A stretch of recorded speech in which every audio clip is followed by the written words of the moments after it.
I'm wondering, did anybody, have any of y'all heard about my wife's wreck? Oh, we had a humdinger of a wreck last Friday night. We were headed to a continuing education class in New Orleans, and we were going to be gone Friday and Saturday. I was going to be back Saturday night to preach Sunday. But so we headed out for New Orleans, and we didn't even make it to Hatfield. We were on 375 where it comes out at CMA, rolling across those wooden bridges. It was wet. It was slick. My wife is a fine driver now. I will not make fun of my wife. She's only had one other wreck in her whole life, and that's when she was 16, driving through her neighborhood and hit a parked car. But other than that, whoo, she drives because I'm dangerous. I was in the back, laid back, propped up, backwards, laying down, propped up, eating a bowl of soup. And I wasn't even paying attention to what was going on. And all of a sudden, something swerved, and I heard her hollering, "Hold on, Lance, hold on!" And I didn't have nothing to hold on to except my soup. And I held on as tight as I could. Now you're picturing soup that was sloshing everywhere. This was not loose soup. I eat a lot of cornbread in my soup. It was hard soup. And so do you know what? We slid off down across an embankment, rammed into a great big oak tree, and everything came to a sudden halt. And there was my soup with a third of it gone. We were upside down in the ditch on an angle, but it was kind of a comfortable position. So I just kept sitting there eating my soup. Melina said, "You're all right?" I said, "Well, I got whiplash and I'm going to sue you from your bank money." But I kept eating my soup, people passing by, stopping. Every single person who passed us stopped, got out. "Can we help you?" Some of them, "We're not leaving until the wrecker and the cops gets here." Mena, Arkansas is not a bad place now. That blessed our heart. Finally, the wrecker got there, cop came, and he looked the situation over and he said, "Well, you hit that oak tree, didn't you?" "Yeah, we did." He said, "You know what? If you hadn't hit that oak tree, you would have rolled and flipped and kept rolling down the hill." Well, Horton's wrecker service got there, hooked up. Boy, that Randall Horton knows what he's doing. He started pulling it away from the tree. And do you know it didn't hurt that tree a bit? But, whoa, what it did to our car. And we still don't know if it's totaled or not, but it was pretty bad. But you know, the first thing my wife said, "I'm getting a new Subaru." And the reason I tell you that is that all those people who stopped and saw that wreck saw it as a terrible tragedy. What a shame, what a waste, what a bad thing. This couple were traveling and they hit a tree and now their car's messed up. But my wife has this positive energy about her that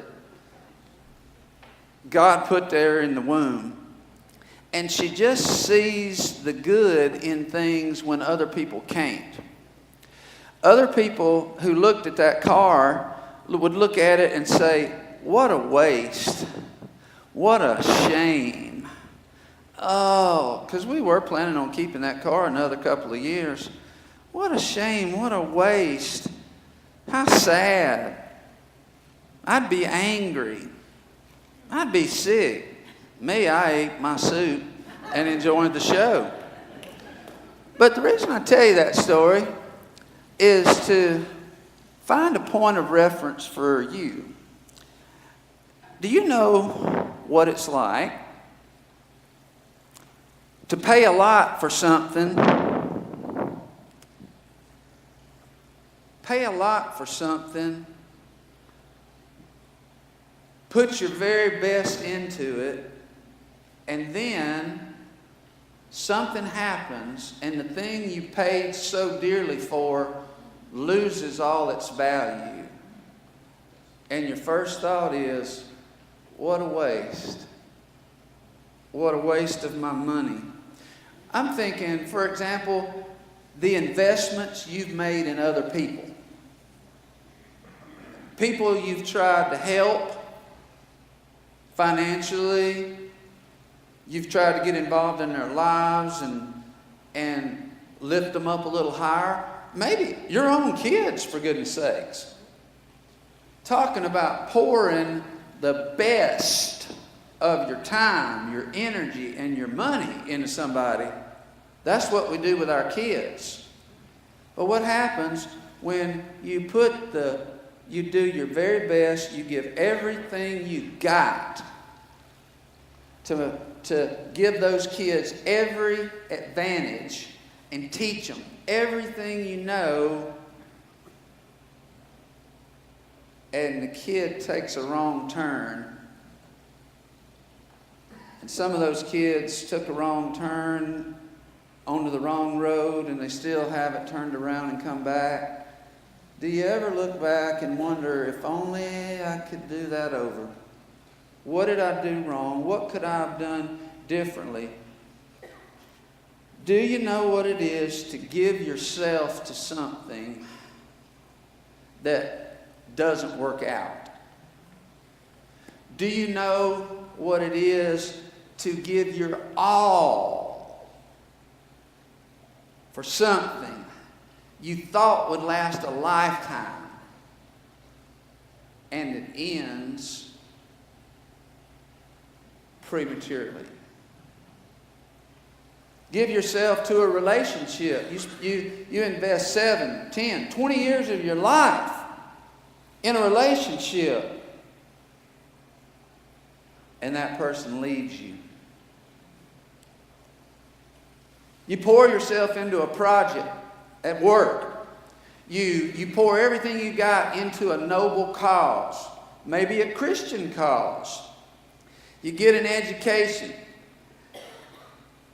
and somehow it doesn't all pan out the way you dreamed, and you're left asking, did I waste my time? Did I waste all that money and that energy? Do you know what I'm talking about? Attempt to do something good, but it didn't go over. You try to add value, but nobody appreciates it. Anybody ever been unappreciated? Offered up your very best for something you had your whole heart in. Offered up your best, and it got shot down. And that's when we start looking back on our lives and say two of the most unhealthy words in the English language.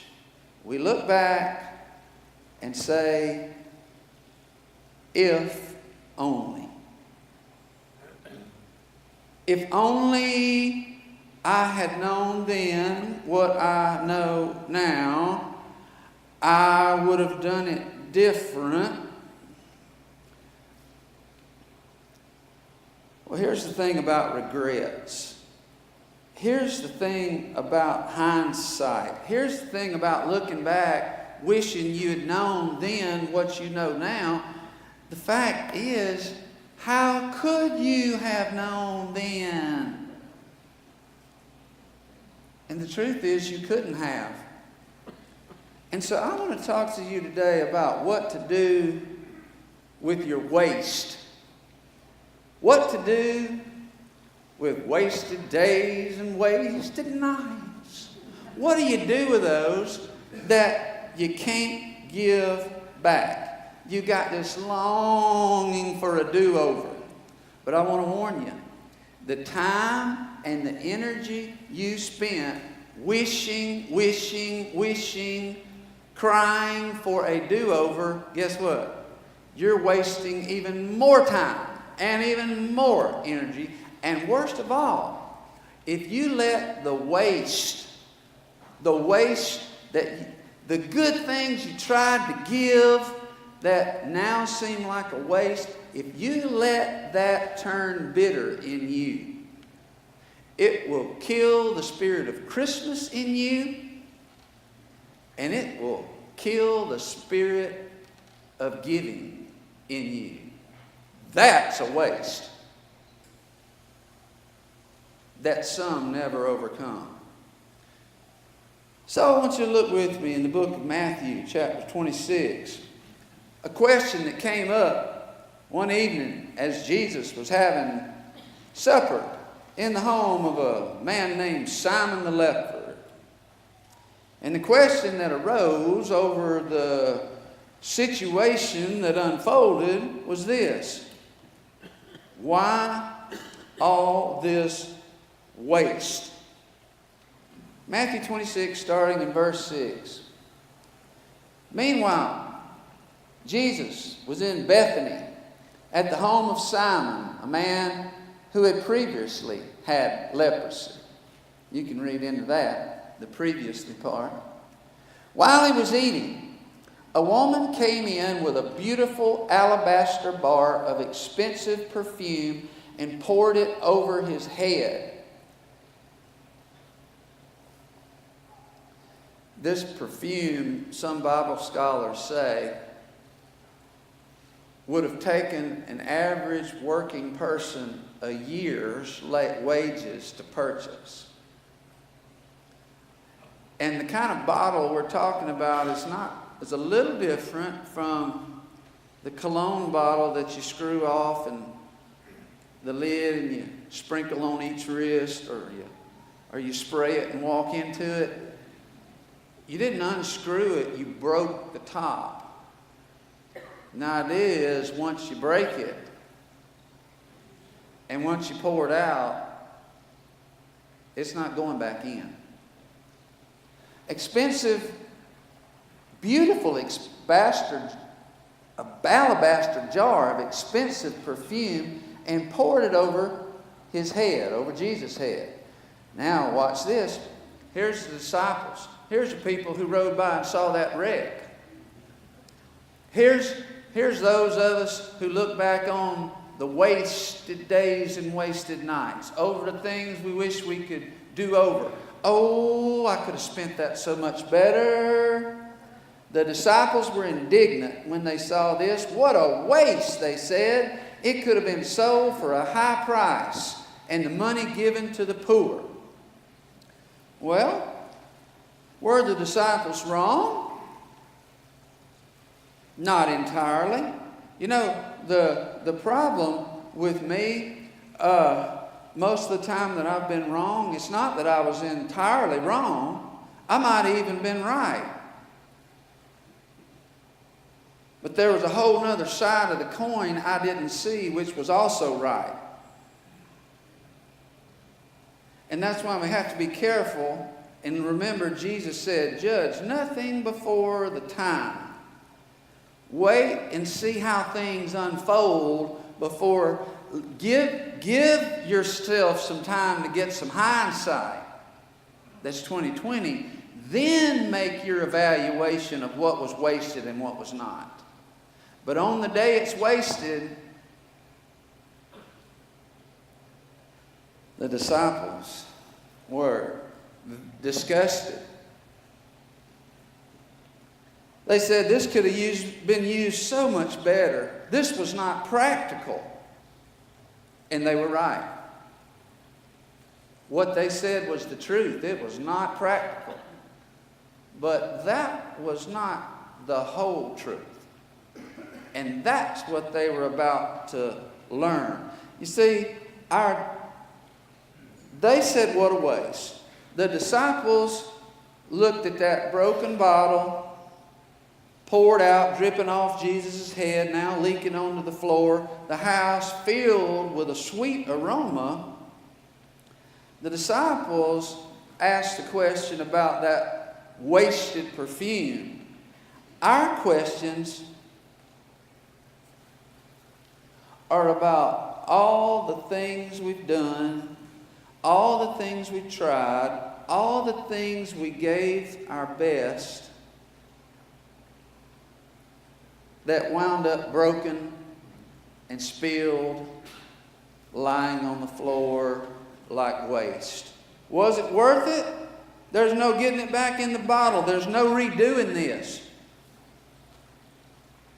You got any things, some mistakes we actually can, if we're humble enough and determined enough, we can make it right, we can rebuild it. But other things, they're like a broken bottle of perfume. There's no getting it back. And we don't get a redo. Now that's how the disciples saw this. Waste, waste, waste. But here's a surprise. Here's where I see the Spirit of Jesus in my wife, Mena, who saw a waste as an opportunity for great joy. Jesus looked at the same wreck. Jesus looked at the same situation, same bottle of alabaster perfume, and he knew it up close. It was poured on him. Jesus saw the same scenario the disciples saw, but listen to me very carefully. They were all looking at the same circumstance. But Jesus saw something beautiful in that circumstance that his disciples were not yet capable of recognizing. He saw it in a very different way. His disciples saw the waste. And did Jesus see the waste? Was Jesus concerned about the poor? I mean, for goodness sake, the reason they were concerned about the poor is that he taught them to be. Okay? He saw it wasn't practical. He understood why they saw it as a waste, but Jesus also saw some beauty they overlooked. Matthew 26, 10 through 13. Turn around for you folks and read from over here. But Jesus, aware of this, replied, "Why criticize this woman for doing such a good thing to me? You will always have the poor among you, but you will not always have me. She has poured this perfume onto me to prepare my body for burial. I tell you the truth, wherever the good news is preached throughout the world, this woman's deed will be remembered and discussed." So here we are, remembering and discussing. Jesus said it's not a waste. She's done a beautiful thing to me. Why is Jesus able to see something in that waste that the disciples were not yet mature enough to recognize?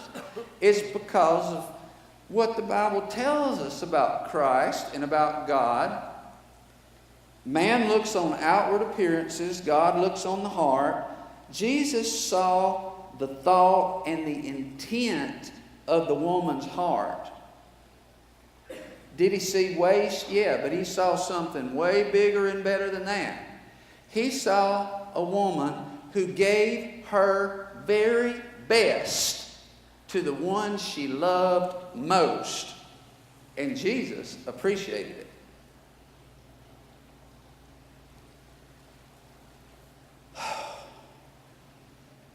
That alone could be the end. But Jesus added a second layer. He said, not only is it a beautiful thing and I appreciate it, he said, this woman has anointed me for my burial. Do you know the context of Matthew 26? In Matthew 26, the passage just before we read about the Jewish Sanhedrin meeting secretly, creating the plot to kill Jesus. While Jesus was reclining at the table with oil running off his head, enjoying a meal, his enemies were plotting his death. And by the time chapter 26 is over, Jesus has been betrayed. He's already been denied by Peter, and he's on trial before the Jewish council at the home of the high priest. Now, That adds some perspective. That shows a little bigger picture. The disciples did not see all that coming. All they could see was what was right in front of them. Jesus saw that too. But he saw, I'm almost at the end. I'll soon be laying down my life. The disciples didn't see that coming, and so they muttered about the waste. Jesus knew something different. He saw something different. He said, she's preparing my body for death. Get this now. Within the next 24 to 48 hours, Jesus was going to be treated with horrific humiliation and cruelty. He was going to be hung naked on a cross in agony. And this woman's gift was the last nice thing offered to Jesus before his ordeal began. This woman was honoring him. In the Torah, the books of Moses, there were instructions about how to anoint a body for burial. It was about respecting, honoring the dead. That's one reason Jesus said, this is not a waste. This is something that needs to be done. She's done a beautiful thing to me, by the way. You realize what that means? Written between the lines, not mentioned. As Jesus carried his cross through the streets of Jerusalem, there was a peculiar, sweet aroma that he left behind for all the people to smell. Talk about a cost, by the way. Talk about a costly gift. Talk about great sacrifice, something valuable.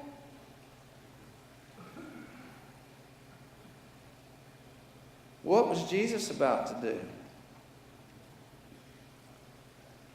His body was about to be broken like an alabaster jar of perfume, and his blood was about to run out like the perfume that dripped from his hair.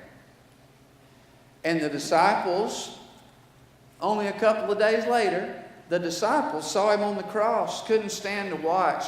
All but John had to leave, and they essentially went away broken-hearted, devastated, looking at this beautiful life and this ugly death. What a waste. To any good person who saw the Son of God dying at all, in any way, much less that humiliating way, what a waste. Christ is honored by what sometimes seems wasteful to us.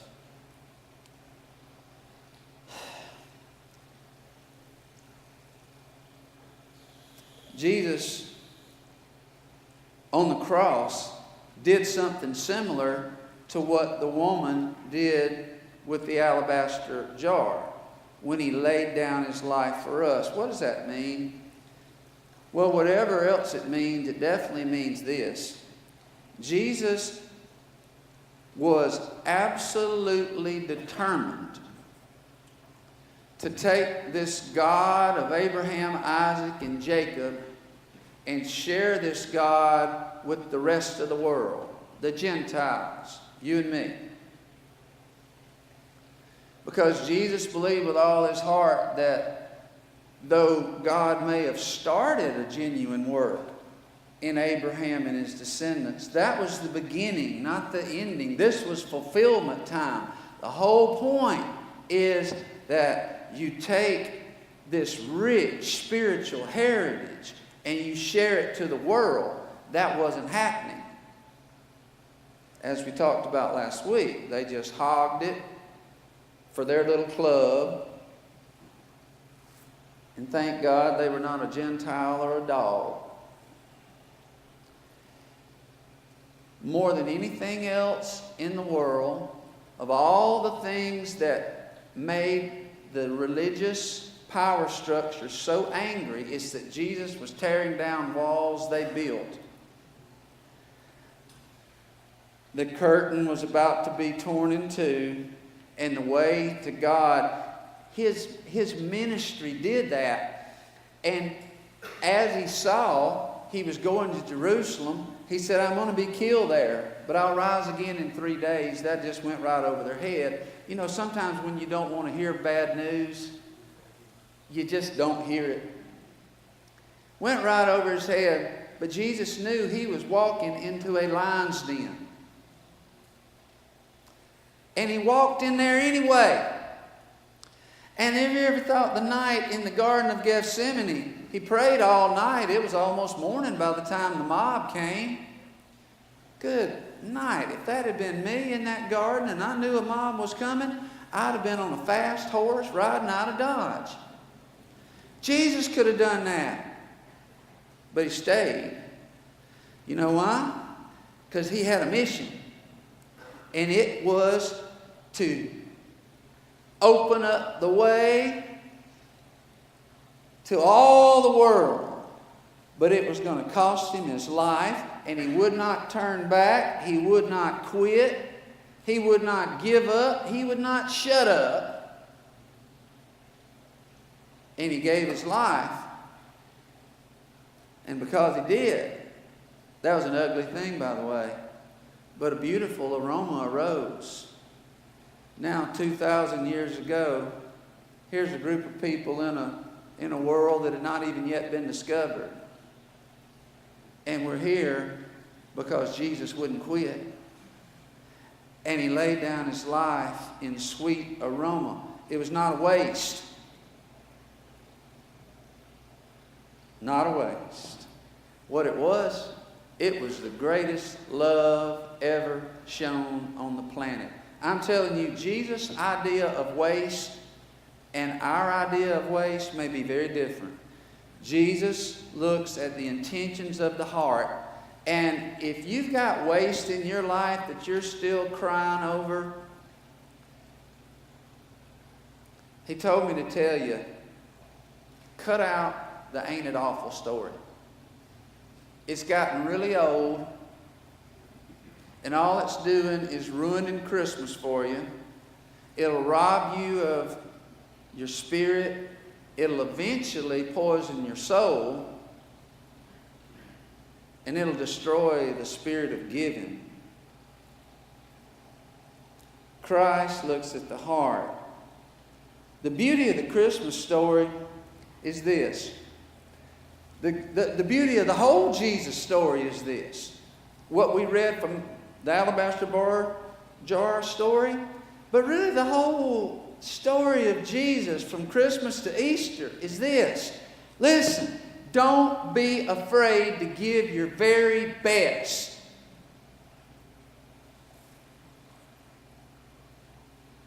Jesus did. And he said, follow me. Don't be afraid to give your very best. And once you give your very best, do not evaluate the success or failure, the smart decision or the waste. Do not evaluate that based on the reactions of other people.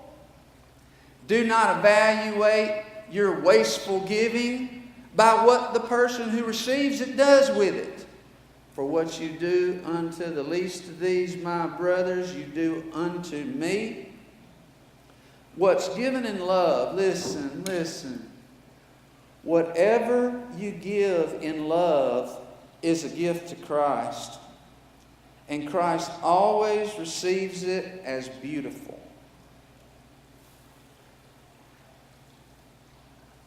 This Christmas, got 2 words for you.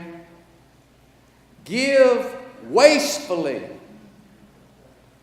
and savor the sweet smell of sacrifice that'll pour out and fill your life. I'm going to close with a story from O. Henry. Some of you may know this one. Most of you may know it. It's called The Gift of the Magi. A young couple, so in love but so poor, Della and Jim. Christmas time was coming. Della wanted so much to give her love the very best gift, but she scrounged around in her money box, and there was only $1.87. What could she buy for $1.87 that would be valuable enough to give this man she loved? Jim, on the other hand, made $20 a week, and it took all 20 just to pay the bills. This was a while back, see? And as Della sat there thinking through this and how much she wanted to give something beautiful to her husband, she stood in front of the mirror and pulled a bobby pin, and her long brown hair fell like a waterfall and dangled down near her knees. And a light came on in Della's eye. She rolled it back up, put the pin in, walked quickly down the street, stopped in front of a business with a sign up front that says, Madam Sofrani, hair goods of all kind. Della walked in, met Madam Sofrani herself, and said, Madam, how much will you give me for my hair? $20, the woman said. Sold. She sold her hair for $20. Now she had $21.87.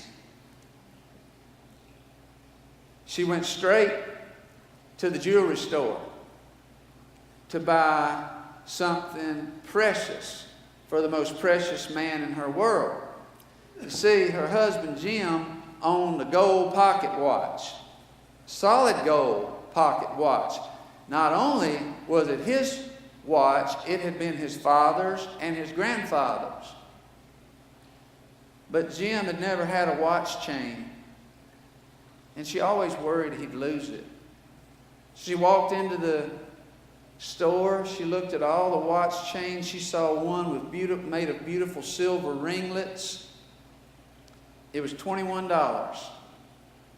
She bought it, walked home. She basically flew home with 87 cents left in her pocketbook. She got home ahead of Jim. She looked at herself in the mirror. She tried to fix it up the best she could. She curled it, tried to make little ringlets, and she prayed a silent prayer. And her prayer was, God, please make him still think I'm pretty.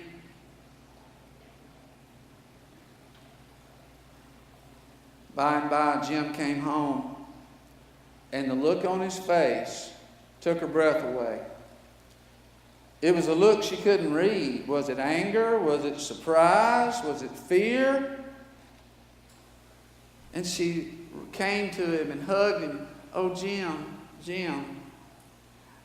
do you still love me even though I don't have my hair? And Jim said, darling, no haircut could ever make you less beautiful in my eyes.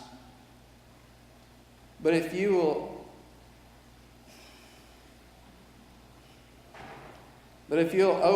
open our packages, I got a hunch that you're going to have an understanding of my strange look. Well, she handed him the watch chain.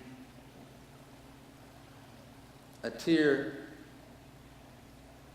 arose in the corner of his eye.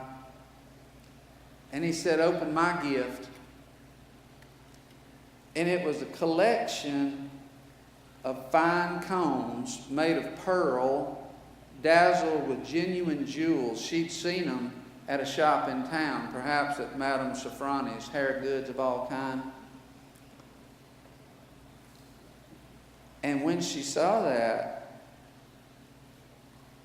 she screamed for surprise, but also a strange joy. And she said, Jim, wherever did you get the money to buy these combs? And he said, well, I sold my gold watch. And then Jim said, Jim had the spirit of Mena Sawyer. He had the spirit of Jesus Christ. He said, honey, let's put the gifts away for now until the time comes we can really use them. They're too nice for us to fully enjoy now. But the hair will grow back, and I'll get another watch. Right now, put on the supper and let's have a happy Christmas. And I say to you, may you have a happy Christmas. May you give sacrificially. May you give wastefully. May you do some beautiful things. And may you be aware that in the parking lot sits a 2018 Subaru belonging to Mena, Hampton Sawyer.